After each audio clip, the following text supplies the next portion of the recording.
Bonjour à toutes, bonjour à tous. Merci d'être parmi nous ce matin pour cette troisième édition d'un événement qu'on organise avec et chez Microsoft et qui vous est 100% dédié, 100% cabinet d'avocats. J'en profite aussi pour remercier en la présence de Jérôme, notre partenaire Microsoft, partenaire au quotidien par les solutions technologiques et par les actions que l'on peut mener, et bien sûr pour nous accueillir ici. Je laisserai la parole évidemment pour en parler un peu plus de ce partenariat. Quant à moi, je suis Jamil Hijazi, je suis directeur associé de Xelia. Xelia, c'est la maison mère de Diapaz, dont nous sommes l'éditeur.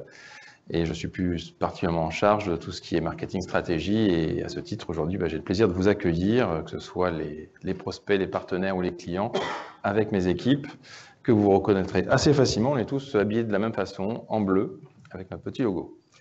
Vous verrez que ça peut être très utile pour le dispatch juste après. Alors, pour ceux qui ne connaîtraient pas encore Diapaz, écoutez, juste en quelques mots, qu'est-ce que Diapaz? Diapaz, c'est un système d'information intelligent, c'est-à-dire un service complet, évolutif, modulable, qui est destiné au cabinet d'avocats. Concrètement, il repose sur 5 services. Alors, je vais prendre mes petits doigts de la main, comme ça je suis sûr de ne pas en oublier. Le premier d'entre eux, c'est logiciel métier, un ERP complet avec un CRM, dont nous sommes l'éditeur, complètement adapté au milieu d'avocats. Le deuxième, c'est opérateur de mail. On va gérer à partir d'une solution Exchange l'ensemble des mails du cabinet. Le troisième, c'est tout ce qui est téléphonie. Nous sommes opérateurs de téléphonie, opérateurs MVNO. On s'appuie sur les technologies Skype Entreprise et Teams maintenant. On est aussi opérateur de gestion électronique de documents.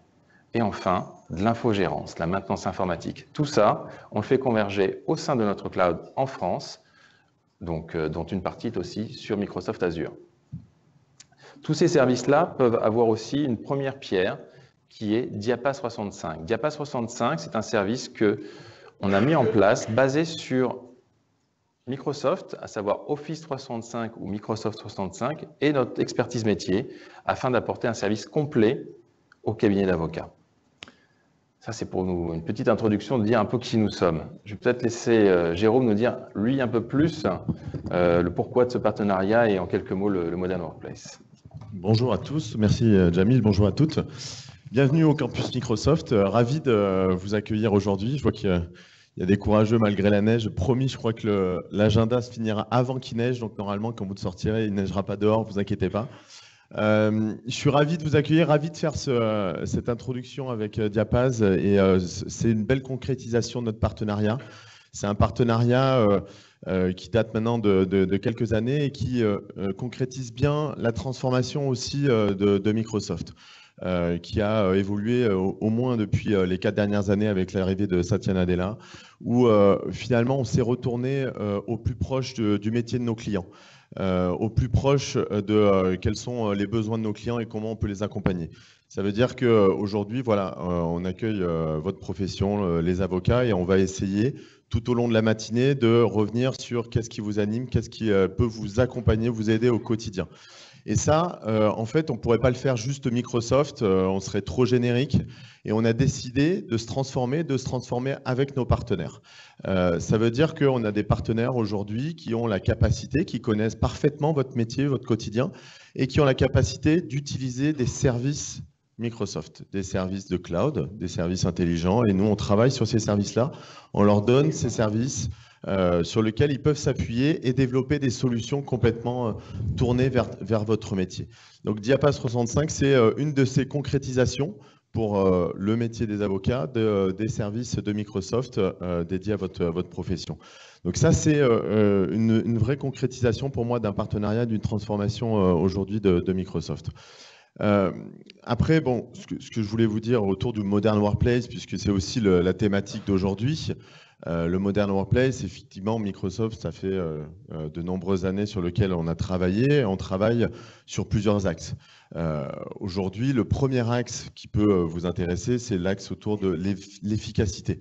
Efficacité personnelle pour vous au quotidien. Le numérique, c'est bien, mais vous vous dites comment ça peut m'aider au quotidien. Donc, c'est des choses les plus simples possibles que l'on a pu rajouter dans les suites Office 365 pour pouvoir traduire des documents à la volée, pour pouvoir dicter vos documents plutôt que de les écrire et de faire la reconnaissance vocale, faire partager un document en un clic qui peut vous aider sur votre quotidien aussi.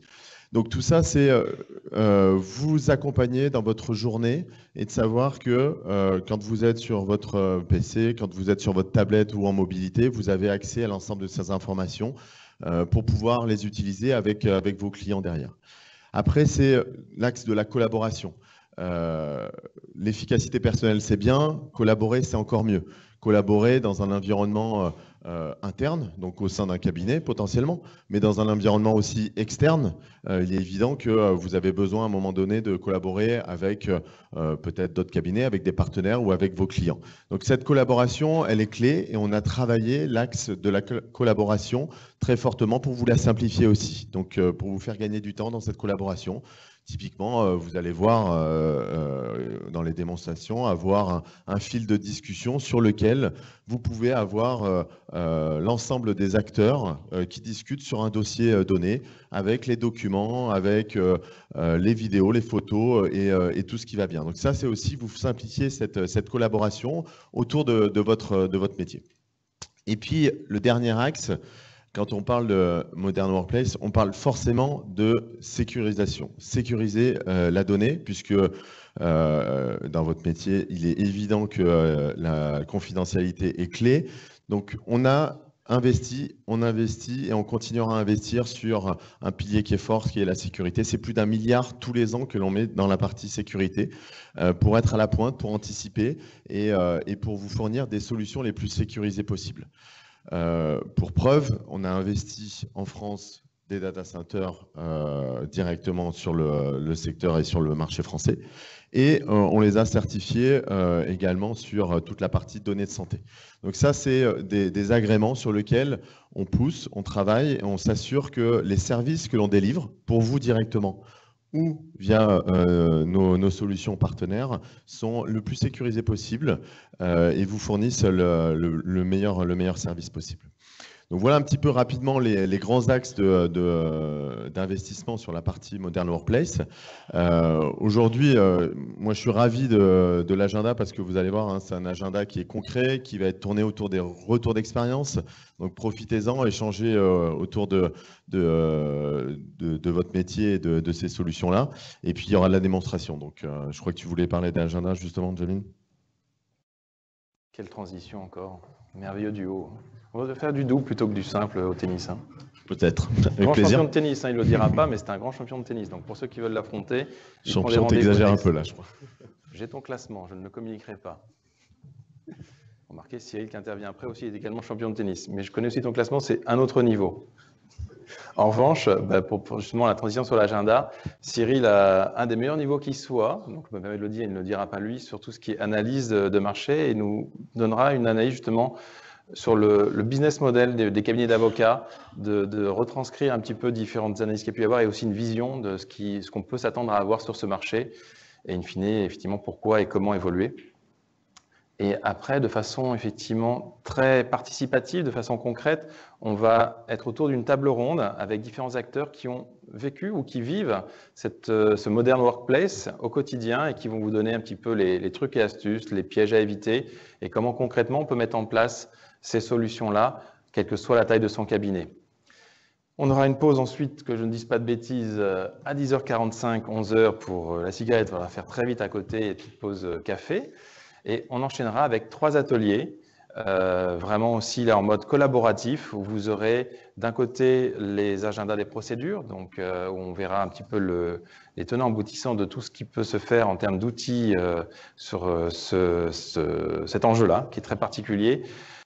Toute une partie qui est liée plus à la partie du business développement, donc comment organiser et digitaliser son cabinet d'avocat avec des outils simples et pratiques. Donc c'est le côté pratique qu'évoquait à l'instant Jérôme. Et vous serez dans cette salle-ci, je le tiens à le dire parce qu'il y a des petits codes couleurs, je vais y revenir. Et enfin, un autre atelier qui est sur la maîtrise et le développement de son cabinet. Alors vous avez dû voir sur vos badges, d'ailleurs je reviens sur la couleur. Les petits codes couleurs bleu, orange et vert que vous avez correspondent aux salles dans lesquelles vous pourrez aller juste au moment de vos ateliers. Donc, il ne faut pas vous fier, par exemple, je sais que c'est le Piégeant, l'amphithéâtre Grand Bleu, vous êtes en vert, l'océan est vert, voilà. Donc en tout cas, on vous souhaite une excellente matinée participative. N'hésitez pas à poser vos questions à l'issue de chacun de ces chapitres de la matinée. Et je vais laisser la place maintenant à Cyril pour la première partie de cette matinée qui nous succède. Merci encore une fois, Jérôme. Merci.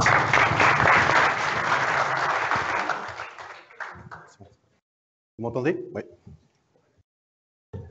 Bonjour à tous. Merci Jérôme, merci Jamil pour cette introduction. C'est la troisième année qu'en fait on vous reçoit ici. Cette année, j'ai planché sur les business models du cabinet d'avocats. Donc je vous remercie d'être là. Et je vous félicite également parce qu'en fait,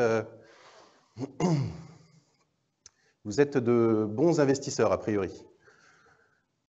En effet, David Maister, professeur à Harvard, pape des professions libérales, nous dit que ce que vous faites de vos heures facturables détermine votre revenu actuel, ce que vous faites de vos heures non facturables détermine votre futur.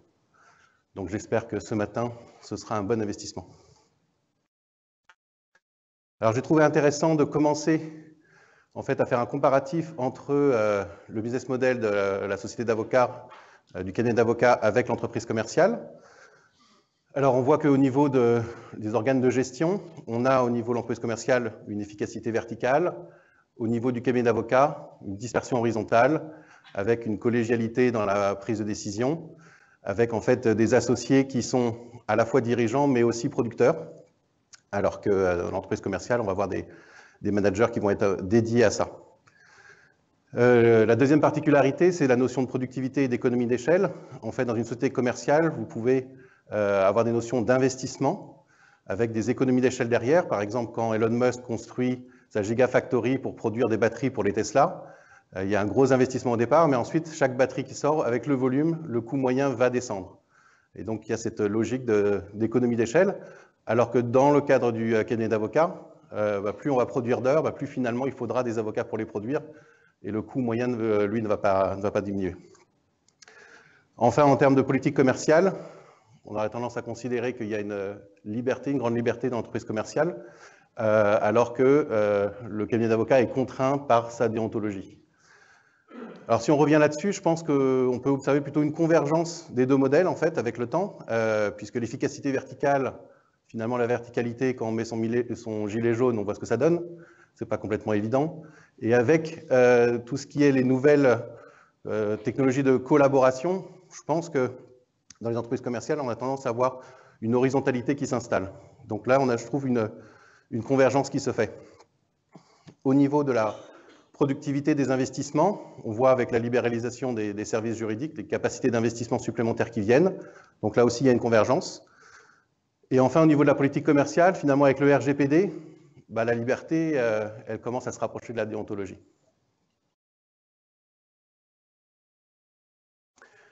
Alors, je vous présente ici le business model traditionnel du cabinet d'avocats, donc peut-être un peu caricatural pour certains d'entre vous, incarné par la law firm. Donc, on a en bas de la pyramide des avocats juniors qui travaillent beaucoup et qui ne sont pas forcément très bien payés. Pour autant, les clients vont payer relativement cher ce travail-là et finalement financent leur apprentissage. On a une facturation à l'heure avec des taux horaires qui sont très élevés. Et comment ce système fonctionne en termes d'avocats juniors qui rentrent? C'est le système up or out. En fait, les avocats juniors cherchent à devenir associés, donc travaillent énormément pour ça. Et s'ils n'y arrivent pas, ils sortent de cette pyramide. Avec ce modèle traditionnel, on a le prestige de l'adresse et le coût élevé qui va avec. Et du coup, voilà, certaines difficultés d'accès pour le client pour accéder à son avocat. Alors, comment est-ce que ce business model traditionnel évolue? Donc, pour ça, j'ai regardé donc un livre qui a été cité souvent en fait, à la table ronde de l'année dernière. Donc, j'ai trouvé intéressant de vous en faire une petite synthèse, qui est Tomorrow's Lawyers de Richard Susskind. Donc, il identifie 3 facteurs de changement.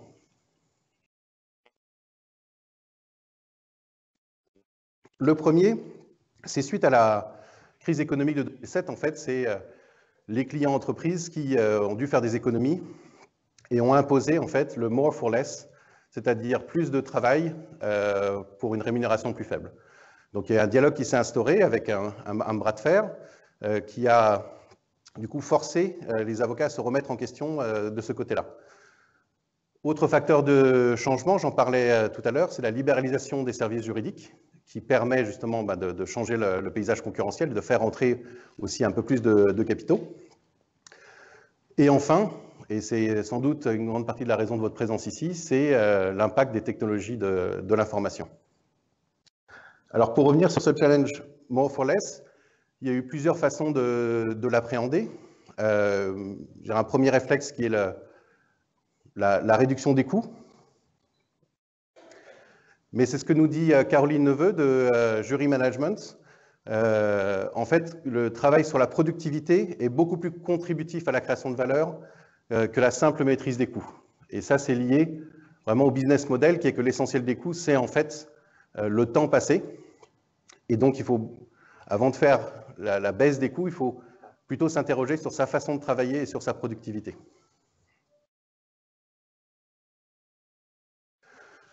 La deuxième approche a été de dire, bon, s'il faut changer, on va changer notre modèle de tarif, donc on va, soi-disant, arrêter de facturer à l'heure, on va plutôt faire des forfaits. Mais en fait, ces forfaits, ils sont basés sur un nombre d'heures et sur un taux horaire. Et puis même certains forfaits, voilà, s'ils sont dépassés, on repasse dans une facturation horaire. D'où ce que dit Richard Susskind. Voilà, il est maintenant nécessaire de passer d'un modèle où on price différemment à un modèle où on travaille différemment. Donc dans les deux cas, on voit cette nécessité de se poser la question sur la façon de travailler. Alors pour le facteur de changement numéro 2, qui est la libéralisation des services juridiques, donc vous savez qu'en Angleterre, depuis 2007, avec le Legal Services Act, il y a vraiment une grande ouverture, à la fois du capital, avec la possibilité pour des investisseurs financiers d'investir dans les structures, et également au niveau de la direction de ces structures où des non-avocats peuvent les diriger. Donc en France, on a aussi ce mouvement-là, mais dans une moindre mesure, ce qui, je pense, est quand même dommage quand on réfléchit en termes de valorisation de vos cabinets. Forcément, si le marché des acheteurs est contraint, la valeur diminue. Ce qui, finalement, malgré ces changements, pousse quand même naturellement les associés à plutôt récolter le fruit de leur travail chaque année, plutôt que de les laisser réellement dans l'organisation pour que ça puisse se développer et prospérer. Et on voit même une incitation à créer des structures commerciales parallèles pour justement loger la capture de la valeur. Donc là, je cite un de nos clients, 186 avocats, qui va intervenir tout à l'heure, qui a créé une structure 186 services justement pour servir l'ensemble du réseau des avocats.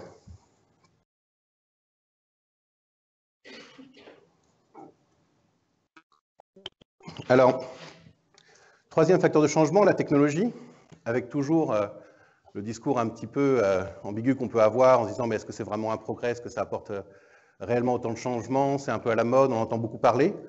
Donc là, je cite Bill Gates, fondateur de Microsoft, qui dit voilà, mais c'est normal, en fait, on a toujours tendance à surestimer les changements qui vont advenir dans les 2 prochaines années et à sous-estimer ceux qui vont advenir dans les 10 prochaines années. Et là, depuis le temps qu'on en parle, parce qu'on est dans la 3e année, on voit quand même beaucoup de changements. Et la bourse ne s'y trompe pas, puisque les 3 plus grandes capitalisations boursières mondiales sont en fait opérateurs de services cloud pour les entreprises. Donc exactement le sujet qui nous intéresse aujourd'hui. Alors, vous voyez en position numéro 1, et donc ça date de ce week-end, Microsoft, que je félicite au passage, qui vient de passer devant tous les GAFA, puisque Apple a pas mal reculé. Et ce que vous pouvez constater également, c'est que en fait, les 3 premières capitalisations boursières mondiales sont en fait aussi des leaders des services cloud. Donc ça, ce que je vous mets à droite, c'est le montant de leurs revenus récurrents dans le cloud. Et donc on a Microsoft qui est en tête, grâce à Azure et à Office 365, et donc à ce qui nous intéresse aujourd'hui, à savoir le Modern Workplace. Donc comme l'a dit Jérôme, on peut féliciter Satya Nadella, donc, qui est le nouveau CEO de Microsoft depuis 2014, qui était le patron de la division cloud et qui a donné cette direction à l'entreprise. Ce qu'on peut noter également, c'est que l'approche de Microsoft, en termes de partenariat avec ses clients, est quand même à distinguer des deux autres, à savoir Amazon et Google. En effet, Amazon a tendance, si un business marche bien, à remplacer son client, à faire le business à sa place, alors que Google va avoir tendance à mettre en concurrence, finalement, ses clients pour qu'ils payent, finalement, l'enchère, le clic le plus possible. Alors qu'à contrario, Microsoft a toujours une approche, même s'ils ont énormément de succès, mais de partage de la valeur très important vis-à-vis de leurs clients. Si on prend votre cas, les avocats, vous avez tous acheté Word, vous l'avez payé peut-être 250 €, c'est-à-dire qu'en 1 heure de travail, vous l'avez amorti. Je suis sûr que certains d'entre vous sont encore sur une version Office 2013, donc ça veut dire que probablement, vous avez travaillé 10 000 heures dessus. Donc voilà, vous avez un retour sur investissement de 1 pour 10 000, c'est quand même pas mal.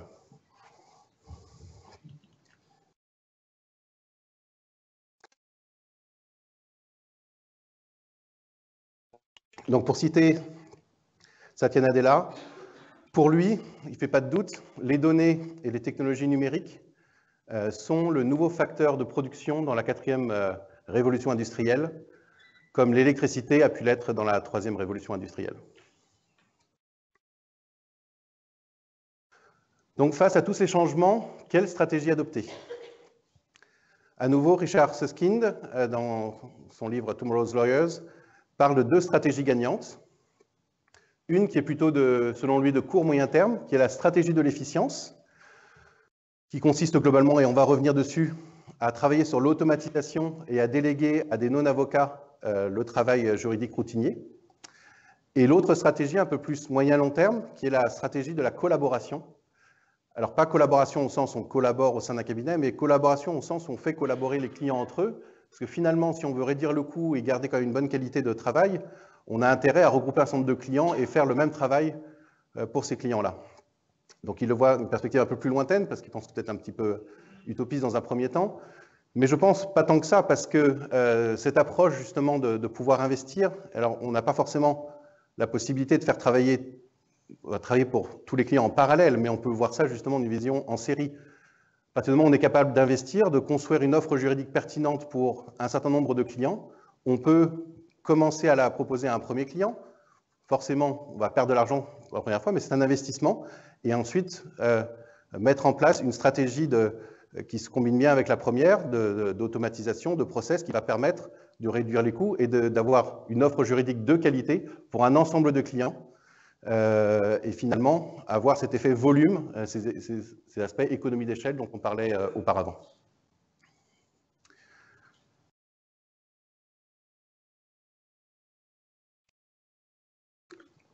Donc cette stratégie de l'efficience, voilà la façon dont il en parle.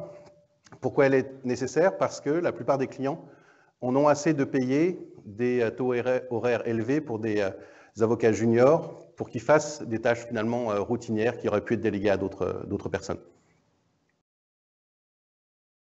Alors, cette stratégie de l'efficience, finalement, je pense qu'on la voit en œuvre depuis plusieurs années dans une profession qui n'est pas si loin de vous, qui est celle des experts comptables. Donc ici, je fais un tableau comparatif que j'avais d'ailleurs fait déjà l'année dernière pour comparer les deux professions dans ce qui peut être comparé, mais au moins sur la partie modèle économique.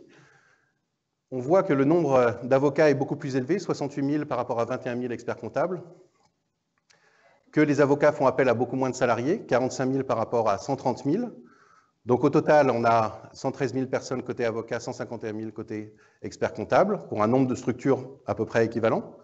Mais ce qui donne un nombre de personnes par structure d'un peu plus de 4 pour les avocats, qui est beaucoup plus faible que 7 pour les experts comptables. Si on regarde du coup la valeur créée totale sur le marché, dans le chiffre d'affaires de la profession, on est seulement à 4,6 milliards pour les avocats, à comparer à 11,5 milliards pour les experts comptables, alors qu'ils sont beaucoup moins. Ce qui nous donne un ratio par professionnel de 68 000 € pour les avocats et quasiment 8 fois plus pour les experts comptables. Donc il y a une grande différence d'effet de levier entre les deux. Ça, c'est notamment dû au fait qu'ils utilisent plus de salariés. Mais même si on regarde au niveau du chiffre d'affaires par personne, on est à 41 000 côté avocat pour 76 000 côté expert comptable. Donc au-delà du levier qui est de travailler avec des salariés non professionnels, dans le sens profession libérale, on a aussi l'autre levier qui est le système d'information. Les experts comptables investissent beaucoup plus dans leur système d'information, dans leur logiciel de production, que les avocats. Et donc, on a ce surcroît de productivité qui vient du système d'information.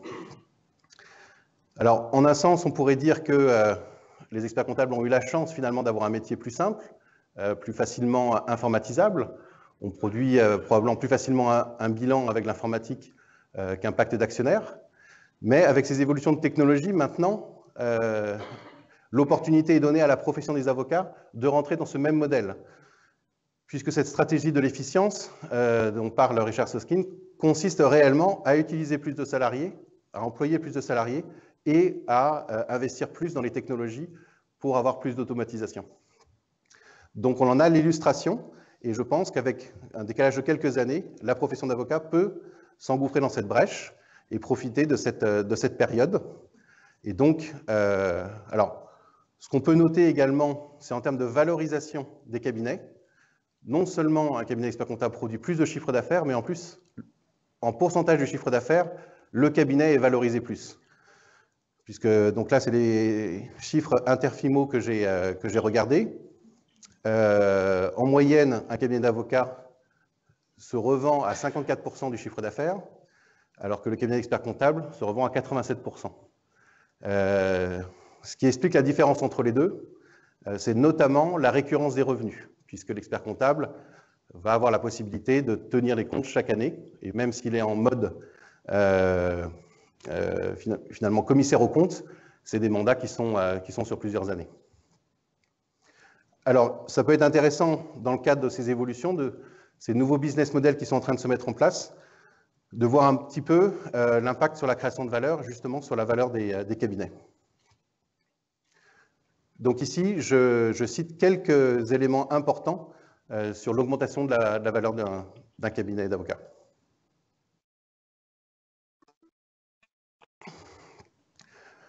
Alors, la première chose, c'est le passage de l'intuitu personae à la fidélité à une organisation. En effet, c'est évident, si l'avocat est indispensable pour fournir le service de qualité, pour son expertise unique, s'il cède son cabinet, ben, finalement la valeur part avec lui. D'où l'importance de créer la relation entre les clients et l'organisation. On vient de l'évoquer, la récurrence des revenus, très importante pour pouvoir justement prévoir et avoir une base sur laquelle on peut construire. Donc c'est vraiment important que le cabinet d'avocats cherche dans son activité à créer cette récurrence-là, que ce soit de travailler régulièrement pour les mêmes clients, ou que ce soit même d'aller jusqu'à une notion d'abonnement. D'où le fait qu'un certain nombre d'entre vous proposent des services de secrétariat juridique, par exemple, des choses qui sont de tenue d'assemblée ou autres, qui sont justement, comme pour les experts comptables, des choses qui sont récurrentes pour les entreprises. Autre élément de création de valeur, la capacité à capitaliser les connaissances et à les transmettre. C'est ça qui permet de donner de la valeur à l'organisation, de pouvoir intégrer des nouvelles personnes et de les faire monter rapidement en compétences. On a aussi la systématisation des tâches à faible valeur ajoutée. C'est évident puisque sinon c'est de la perte de temps qui peut avoir plus de valeur. Et là, on en retombe sur l'investissement qu'on peut faire sur son système d'information. Et enfin, la capacité de croissance, puisque c'est ça qui permet d'avoir une valorisation qui se déplace de l'observation du passé plutôt à la projection vers le futur.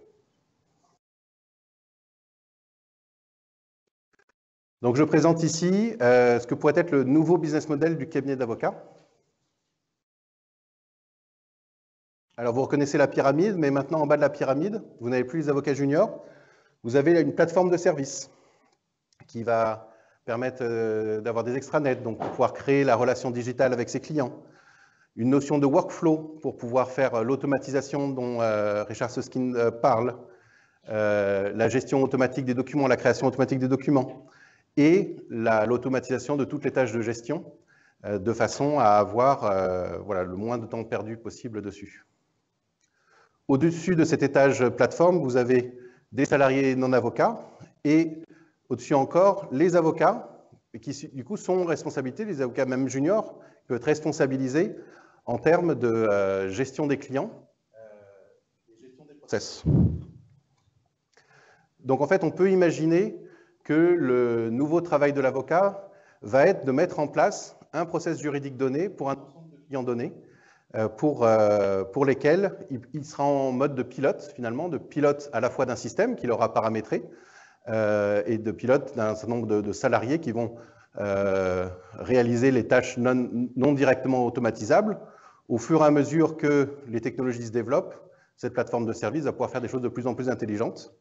Mais le rôle de l'avocat est d'être responsable de ça, d'avoir cette responsabilité juridique, de garantir la qualité, mais en étant un peu plus haut, justement, dans cette pyramide.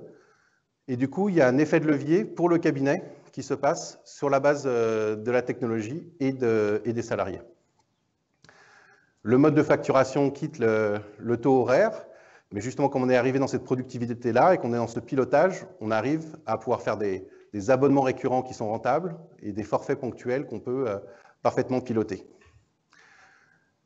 On a quitté le côté tout le monde doit travailler au même endroit, au même moment, puisqu'on peut travailler à distance, on peut travailler en mobilité, on peut travailler de chez soi, on peut travailler dans une autre ville, on peut travailler depuis un autre pays. Tout ça est parfaitement facilité. Et pour le client, il y a un accès total à digital au cabinet, ce qui permet d'assurer une présence 24 heures sur 24, 7 jours sur 7, sans pour autant être esclave de son client. Et c'est ce côté asynchrone, c'est-à-dire que non seulement il n'y a pas besoin d'être au même endroit pour pouvoir se parler, mais il n'y a même plus besoin d'être là au même moment pour pouvoir se parler. On peut chacun contribuer et être en coproduction sans être forcément en même temps en contact. Alors justement, je voudrais détailler un petit peu l'impact du Modern Workplace dans ce nouveau modèle. Comment ça peut contribuer?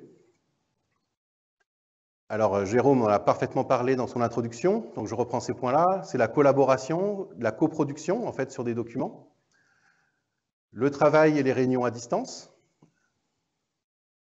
le fait de pouvoir fluidifier les échanges d'informations en interne dans le cabinet, ce qui permet la capitalisation des connaissances et le transfert, la digitalisation de la relation avec les clients et l'automatisation des tâches.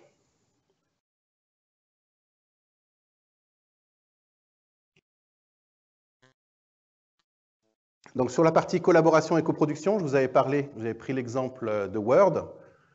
Finalement, avec Office 365, on a Word sous stéroïdes. Donc là, ce que vous voyez, c'est vous êtes capable maintenant de travailler sur un seul et unique document, plus besoin d'avoir des multiples versions, plus de risque de travailler en parallèle et de perdre ses changements, ou de devoir tout refaire. En fait, quand vous ouvrez un document Word, vous pouvez être plusieurs à travailler en temps réel dessus, et vous voyez en fait qui travaille dessus, et vous voyez caractère par caractère la contribution se faire. Donc là, on est réellement dans un modèle de coproduction. Le travail et réunion à distance. Voilà, on peut être chez soi, chacun chez soi, des personnes au bureau, des gens dans d'autres villes. En quelques clics, on se retrouve. On peut d'ailleurs travailler sur ce même document ensemble, le passer en revue. On se voit, on discute, on chatte. Tout ça peut s'enregistrer. Et d'ailleurs, avec les progrès de l'intelligence artificielle, ce qui est annoncé, là, c'est l'outil Teams.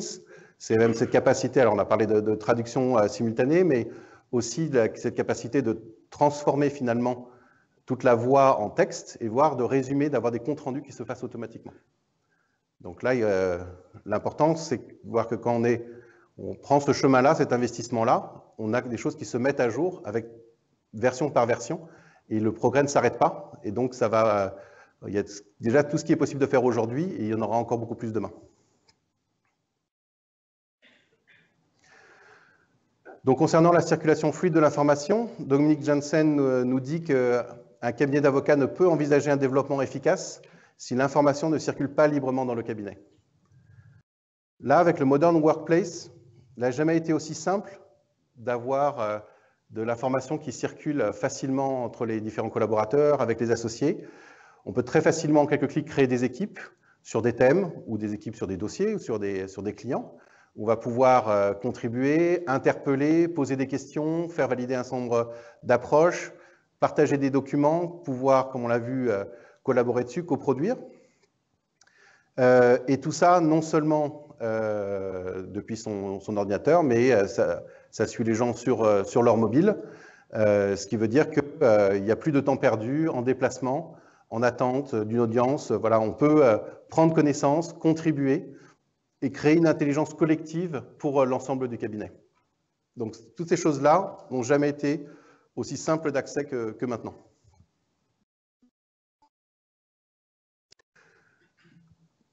Alors, pour revenir sur ce plan-là, en fait, et notamment sur la digitalisation de la relation avec vos clients, en fait, vous avez la possibilité avec ces équipes également d'inviter des gens extérieurs. Donc, il est tout à fait concevable de vous dire que vous créez une équipe pour un client donné et que ça devienne votre extranet et l'endroit où vous partagez, vous collaborez avec lui, vous le tenez au courant des échéances, de ce que vous avez fait, vous pouvez l'interpeller pour avoir son retour et ainsi lui mettre à disposition un espace où il va pouvoir être beaucoup plus proche de vous, tout ça sans avoir besoin d'être immédiatement disponible, justement grâce à ce mode asynchrone. Et donc, toute cette possibilité-là, ce n'est pas des gros projets, c'est vraiment des choses en quelques clics. Enfin, on a parlé d'automatisation, l'automatisation des tâches. Donc là, je présente un exemple qui sera développé dans la matinée pour notre client CMS Francis Lefebvre, qui est l'agenda des procédures, comment ne plus jamais louper une seule échéance, avec des possibilités d'avoir du workflow, de les paramétrer facilement, pour justement coller aux différentes procédures.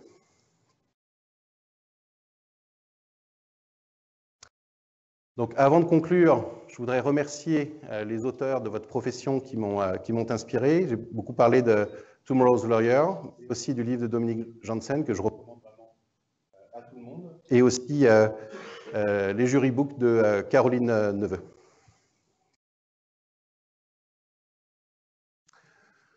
Donc voilà, le nouveau business model du cabinet d'avocats, avec cette pyramide.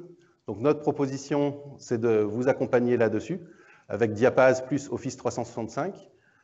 J'espère qu'on va être suffisamment éloquent ce matin pour vous convaincre de l'intérêt et de la facilité que l'on puisse vous accompagner.